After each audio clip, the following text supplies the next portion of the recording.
The clinking of champagne glasses at the Four Seasons penthouse restaurant was drowned out by my brother Marcus's booming laughter. "Still working on that little app of yours, Sophie? How adorable." I adjusted my simple blazer, purchased from a department store, not because I couldn't afford better, but because maintaining appearances had become crucial to my strategy. Around us, Silicon Valley's elite mingled at my father's 65th birthday celebration, their conversations peppered with terms like Series A and unicorn valuations. "It's actually a platform," I corrected quietly, though I knew it would make no difference. "We're working on revolutionary AI integration for Dash." "For what?" "Matching dog walkers." Marcus cut in, drawing chuckles from his venture capitalist friends. "Face it, sis, you're playing in a sandbox while we're building empires." If they only knew that my little platform had just revolutionized quantum computing architecture. But that announcement wouldn't hit the press for another 45 minutes. My phone buzzed discreetly, a message from my CTO. "Acquisition papers signed. Legal confirms CNN exclusive in 43 minutes. Sophie could have joined my fund," my father announced to his colleagues, swirling his aged scotch. "Top-tier MBA, perfect for junior analyst position." But no, she wanted to build something meaningful. The air quotes were practically visible.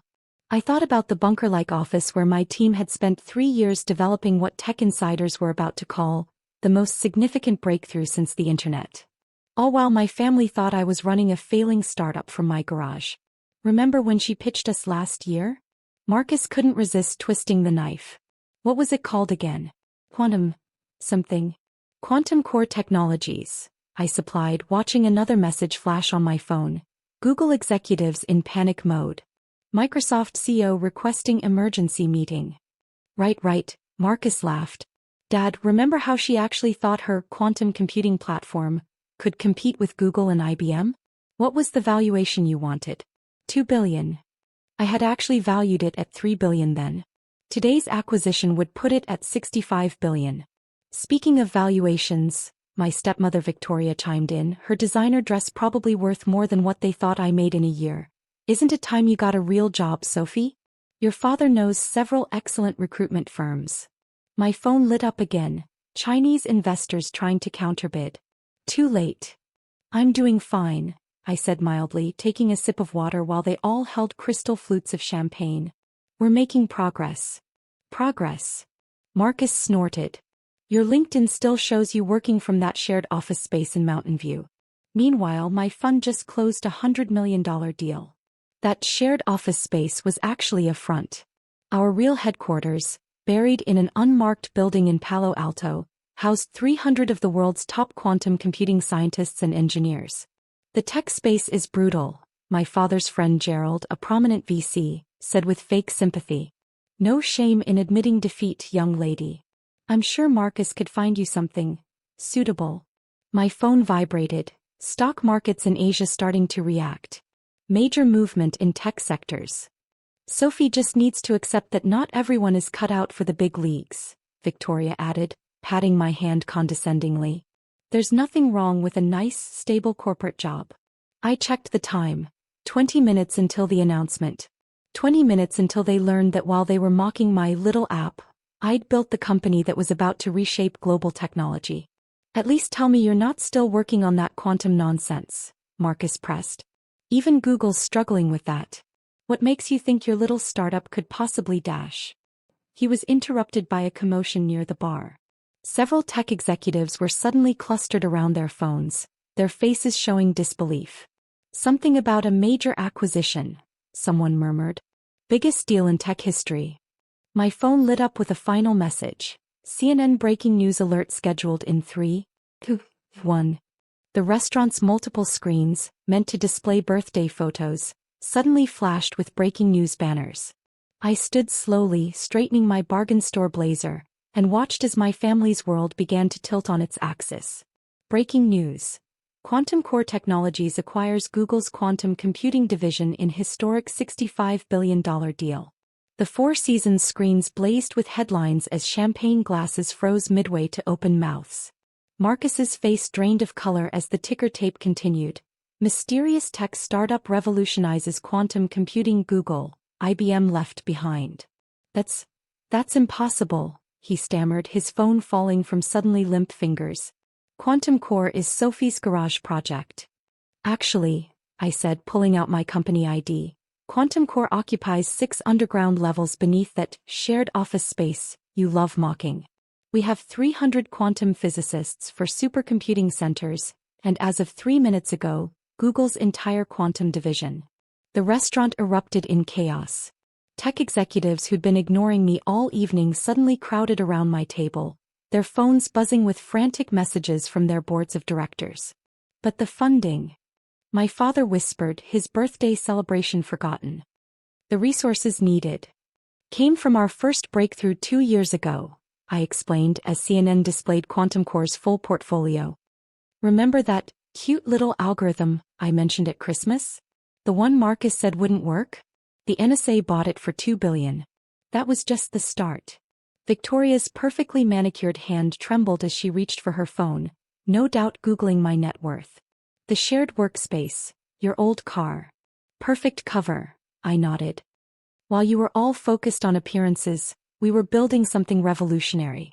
That garage startup just made quantum computing commercially viable. We solved problems Google and IBM spent decades struggling with. The screens now showed Quantum Core's global reach. Secret laboratories in Switzerland, research centers in Japan, testing facilities in Israel. An empire built while they thought I was playing entrepreneur. The pitch meeting last year, Marcus said slowly, horror dawning. When you asked for family investment. Was a courtesy, I confirmed. And a test. You called my quantum architecture amateur hour.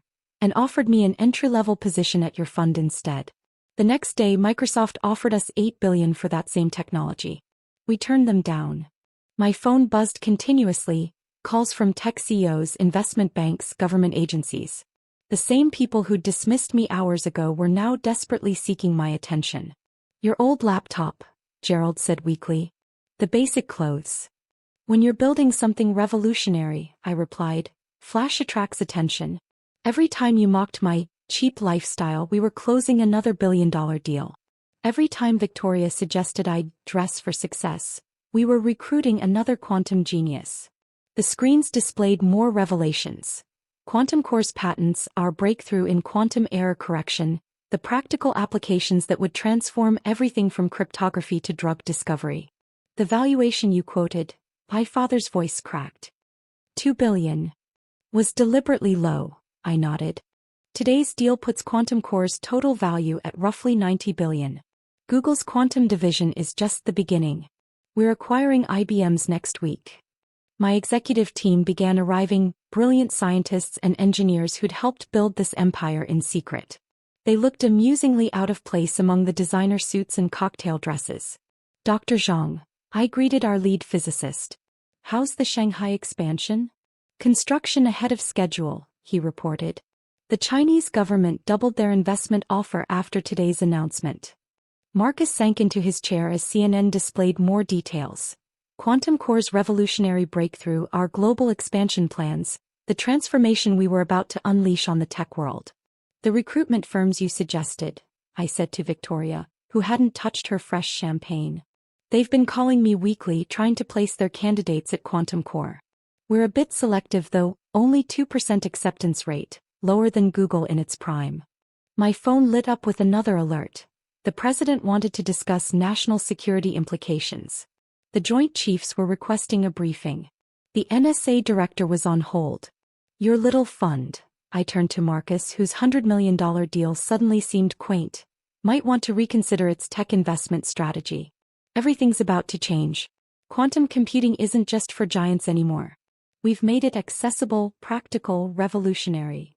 The next hour transformed not just my father's birthday celebration but the entire landscape of Silicon Valley power dynamics. CNBC was now running a special report, Quantum Core, the stealth giant that revolutionized computing. Ms. Chen, a Bloomberg reporter who'd somehow gotten past restaurant security, approached. Can you comment on rumors that Quantum Core has also solved the quantum encryption challenge? I smiled, thinking of the secure facility in Switzerland where we'd cracked that particular problem months ago. All information about our quantum cryptography division is currently classified. Classified? Marcus echoed weakly. Since when do startups? Since they start working with DARPA, NATO, and every major intelligence agency, my CTO explained, joining us with a stack of naughty classified documents. Those amateur quantum algorithms Sophie tried to explain last Thanksgiving? They're now protecting global military communications. The restaurant screens showed Quantum Core's complete executive team, Nobel laureates, former government cybersecurity chiefs, legendary programmers. All working in that shared office space, Marcus loved to ridicule. The funding rounds, my father said, scanning the financial documents with shaking hands. The series that you never seem to need. Were completed privately, I confirmed. While you were suggesting I apply for junior analyst positions, Saudi Arabia's sovereign wealth fund was begging to invest. We turned them down, kept everything in-house, maintained complete control. Victoria's social media influencer daughter, my stepsister Jade, burst in, clutching her phone. Sophie's trending worldwide. The tech blogs are calling Quantum Core the most significant breakthrough since the internet. Yes, I nodded. Though we think it's potentially more revolutionary. Traditional computing changed how we process information. Quantum computing changes reality itself. My phone buzzed with another alert. MIT was renaming their Quantum Research Center after me. Stanford was offering an honorary doctorate. Harvard wanted me to deliver their commencement address. The garage sales, Marcus remembered suddenly. When you were furnishing your apartment. Were actually recruitment events, I smiled. Amazing how many brilliant physicists love vintage electronics. We hired our lead quantum architect at a flea market in Berkeley. He was selling old circuit boards. The screens now displayed Quantum Core's global impact. Medical breakthroughs our quantum simulations had enabled, climate models we'd refined, financial systems we'd transformed. All while my family thought I was finding myself in tech. Your old Toyota, Victoria said faintly. The one you said you couldn't afford to replace. Is actually a custom hydrogen prototype, I replied. We're testing new quantum-optimized fuel cells. That check engine light you mocked? Controls a miniature quantum processor. My phone lit up again. Elon Musk wanted to discuss Mars applications. Jeff Bezos was requesting a meeting. Mark Zuckerberg's team was desperately trying to schedule a call. The Christmas dinner, my father said slowly, when you were working through dessert. I was finalizing the Google acquisition strategy, I confirmed. While you were telling me to get serious about my career, we were preparing to reshape global technology. Those silly doodles in my notebook? Quantum circuit designs worth billions. Dr. Zhang approached with another set of documents, our latest breakthrough, still classified but soon to be revealed. The Chinese delegation has landed, he reported. They're willing to triple their offer. Tell them we're not interested, I replied. Quantum Core stays independent. Marcus stared at his own investment portfolio, suddenly looking very small.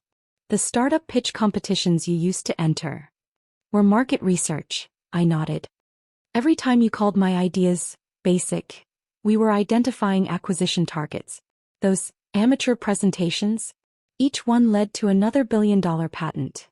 The screens showed more of Quantum Core's hidden empire. Quantum research labs disguised as warehouses, breakthrough discoveries masked as failed experiments, world-changing technologies developed while they thought I was wasting time. Tomorrow, I announced to the stunned room, Quantum Core launches its quantum cloud platform. Every major tech company will have to rebuild their infrastructure around our architecture. The ones that won't survive. My executive team began distributing comprehensive briefing documents, the full scope of our quantum revolution, carefully hidden until this moment. By the way, I added, gathering my things, that shared office space you love mocking? We own the entire building. And the next 6 blocks. Our quantum server farm runs underneath Silicon Valley itself. Because sometimes the biggest breakthroughs don't come from corner offices or luxury headquarters. They come from people everyone underestimated, working in places nobody thought to look. The recruitment firms you recommended, I said to my father as news helicopters circled overhead, might want to update their databases. Quantum Core's entry-level quantum engineers earn more than bank CEOs. But we only hire people who see beyond surface appearances. Tomorrow's headlines would call it the greatest technological leap forward in human history. But it was more than that. It was proof that real innovation doesn't come from following established paths or meeting others' expectations. James, I called to our head of security as we prepared to leave. Please ensure everyone signs the NDAs. Especially regarding the Mars quantum teleportation project. Because the greatest breakthrough isn't just changing technology, it's changing how people think about what's possible. And I had changed everything right from my little garage startup. Oh, and Marcus? I turned back one last time. About that $100 million deal you were so proud of? We spent more than that on office coffee last month. But keep playing in the big leagues. It's adorable. The next morning, headlines across the globe proclaimed, Quantum Core becomes world's most valuable tech company overnight. My phone showed 294 missed calls from family members, but I was too busy in a secure video conference with world leaders about Quantum Core's next phase. Your sister is trending #1 worldwide, Jade texted Marcus. The memes about your adorable comments are everywhere. A week later, I received an invitation to speak at my old high school. The same school where my family had suggested I lower my expectations. I accepted, but with one condition. The speech would be broadcast from Quantum Core's new Quantum Education Center, a $10 billion facility dedicated to finding overlooked geniuses in unexpected places. Because true innovation doesn't care about family names or social status. It cares about vision, determination, and the courage to build something revolutionary while everyone else is busy looking the other way. Ready for the White House meeting, Ms. Chin? My assistant asked. Actually, I smiled, checking the latest quantum encryption breakthrough on my custom tablet. Let's make them come to us. After all, the future of technology isn't in Washington, it's right here in my little garage startup.